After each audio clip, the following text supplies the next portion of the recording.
সরকার, নতুন সরকার তাদের প্রজ্ঞা মেধা, তাদের বিচক্ষণতা দিয়ে তাদের প্রশাসনের কাছ থেকে অবশ্যই একটি নিরপেক্ষ তদন্তের মাধ্যমে সাগররণী ভাই ও বোনের হত্যার সুষ্ঠু বিচার এই জাতিকে দিয়ে যাবেন। আমরা সেটি দেখব এবং আশান্বিত হব। আমরা ভবিষ্যতে যাতে সাংবাদিকদের উপর এ ধরনের নৃশংস ঘটনা ঘটাতে না পারে, মানুষ যাতে একাধিকবার ভাবে যে না, হত্যার বিচার হয় এদেশে, এই কালচার যাতে না থাকে যে না, আমরা এত বছর পেরিয়ে গেলেও তদন্তটাই সম্পূর্ণ হয় নাই।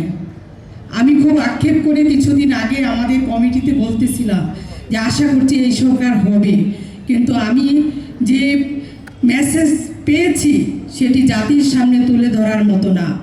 তবু আশা রাখি বর্তমান সরকার তাদের বিচক্ষণ আইন শৃঙ্খলা বাহিনী দিয়ে আমাদেরকে একটি ভালো ফলাফল দিবে।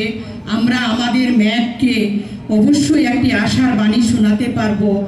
ম্যাগ যাতে দেখে তার বাবা মায়ের বিচার হয়েছে, আমরা সাংবাদিক ভাই বোনেরা তার পাশে রয়েছি এবং সেটি যেন একটি দৃষ্টান্তকারী উদাহরণ হয়ে থাকে, আমি সেই প্রত্যাশা রাখছি। ধন্যবাদ।